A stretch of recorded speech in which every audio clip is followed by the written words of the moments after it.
Okay start అలా లింగనా ఈ పత్తి చేనుకి ఎన్నిసార్లు కొట్టినా ఇది అస్పాయిటీ? ఒకసారి కొట్టినా మళ్ళీ ఇలా కొట్టాలి రెండోసారి. ఇది రెండోసారి. ఒక్కసారికి ఈ ఆకుల నీకు ఇది నల్లి అనేది పోయింది కదా, అసలు ఇట్లా ముడుచుకుని అంత నీట్గా అయింది. మనం కొట్టిన మందు కూడా దానికి మంచిగా తీసుకుంది. ఇప్పుడు గోడ గట్టి ఏమైనా రాళ్ళుడు ఉందా ఇలా? ఏం లేదు, ఉన్నవారికి కాయలైనాయి. మళ్ళీ కొట్టినా కానీ ఆ కాయ వచ్చే కాయ కూడా మంచిగా అయింది. కొసదా కూడా కాయలైనాయి. అదే నల్లి అనేది లేదు. ఏం కొట్టావు అది అప్ సైటేనా? అప్ సైడ్ మళ్ళీ వేరే మామూలుగా ఉంటాయి కదా మందులు. ఆ మందులు ఏ మందులకైనా కలుపుకోవాలి. కలుపుకుంటే అది పని చేస్తాయి అన్నట్టు. అవునవును. కొట్టినా కూడా వర్షం వచ్చినా మీరు కొట్టినప్పుడు మీ తోట ఎలా ఉంది, పక్కన వాళ్ళ తోట ఎట్లా ఉంది? మనది కొట్టినాక అసలు మంచిగా రౌండ్ గా అది నీట్గా వచ్చింది. లేదు ఆకు చుట్టూ ఉంటాయి, ఇట్లా చుట్టుకోకపోతే వేరే తోటలు ఎట్లున్నాయి? తోటలు డొప్పలు వచ్చినాయి, ఎర్రబారి కూడా పోయినాయి. ఈ అప్సా వాడింది తోట మంచిగా అనిపిస్తుంది, బాగుంది. మంచిగా అనిపిస్తుంది. ఉన్నవారికి కాయలు ఎన్ని గుడ్లు వస్తున్నాయి? కాయలు కూడా 100 కాయలు ఉన్నాయి. 60-70 కాయలు ఉన్నాయి. 100 కాయలు ఉన్నాయి. 40 ఉంటాయి, బాగానే ఉంటాయి. గూడలు ఉంటాయి. మొత్తం గూడ కాయ కలిపితే 100 ఉంటాయి. 100 కాయలు దానికి. తోట ఎన్ని ఎకరాలు తోట ఇది మీది? మొత్తం 6 ఎకరాలే కానీ ఇది ఎకరన్నర ఉంటుంది. ఒకసారి తోట చూద్దాం, చూడండి తోట ఎట్లా ఎంతో గ్రీన్గా ఉంది, పచ్చగా ఉంది. ఇంకా అసలు ఇప్పుడు మైబేల్ గారు ఇచ్చిన బాటిల్ మీకు?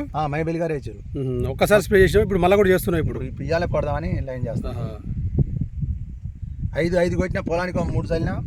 ఈ పత్తి తోటకు 2 వాడినావు, తోటకు 1, పత్తికి 1, 5 బాటిల్ వాడినా. 5 బాటిల్ ఇచ్చి 5. అవునవును. పత్తి చేను కొట్టాక ఎట్లా అనిపిస్తుంది? మంచి సంతోషం, ఓకేనా? బాగుందా? అసలు అప్పుడు చిన్న గుండె అంతా మన ఇట్లా చుట్టుకపోయినట్టుగా మొత్తం పేను పచ్చ పేను ఇట్లా దూకేది అసలు. ఓకేనా? మనం అలా కట్టుకోడు దాన్ని అసలు ఆడికాడికి అనే రాలిపోయింది. ఓకే. ఎవరన్నా మీది? రాయపాడు మండలం మోతే, జిల్లా సూర్యాపేట. నా పేరు లింగే అంటారు. నీ పేరు ఇంటి పేరేనా? ఇంటి పేరు ఎరవేలింగే అంటారు కానీ సంత లింగే అంటే అందరికీ అరక. ఓకే అంటే ఈ అప్సారి మైబిల్ గారు ఇచ్చారు.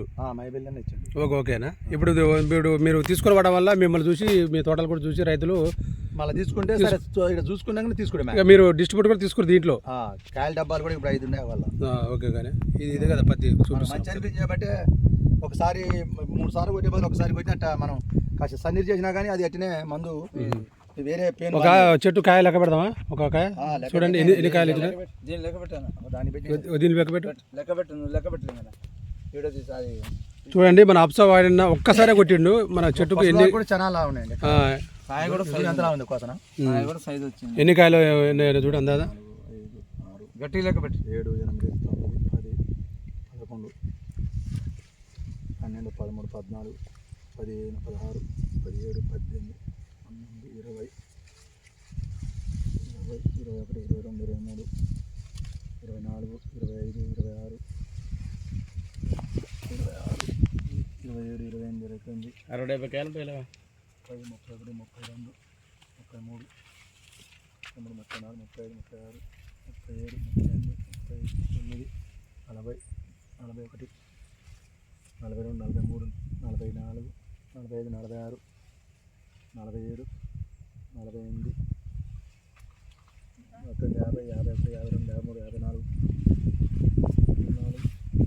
58,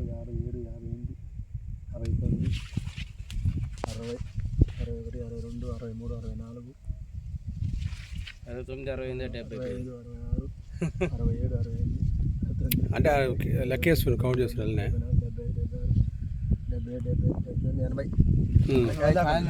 అదే అన్నయ్య 70 అన్నాడు.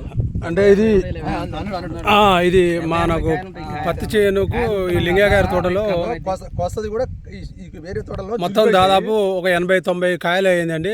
ఇంకా చాలా ఇంకా కాపు వచ్చేది. ఇంకా గుడి వస్తుందిగా, ఇంకా వస్తుందిగా, ఇంకా తోట పెరుగుతుంది. ఇది ఇంకా ఇంకొక 40-50 కాయలు పోయే అవకాశం ఉంది. ఇంకా అంటే దాదాపు ఒక చెట్టుకు వచ్చేసి 100 నుంచి 120 కాయల దాకా వస్తున్నాయండి. అప్సా వాడినది మనకు పత్తి తోట, మన లింగయ్య గారిది. ఈ రాయపాడు గ్రామం ఇది. చూడండి తోట కూడా మంచి గ్రీనిష్గా ఉంది. అప్సా వాడడం వల్ల తోట కూడా బాగుంది. ఇక్కడ ఉన్న రైతులు కూడా ఇప్పుడు మైబేల్ గారు కూడా ఉన్నారు పక్కనే. ఓకేనా మైబేల్ అన్న గారు? ఓకేనా? అందరు వాడచ్చు రైతులందరూ? వాడుకుంటే నష్టమే లేదండి. 3 సార్లు కొట్టే మంది ఒకసారి కొట్టి గట్టిన ఊరిపోయినా పల్లె పోయినా అంతనే రోగం అందుకోదు. ఓకే. ఇది కొడితే ఓకే అండి. థ్యాంక్ యూ అండి. ఓకే.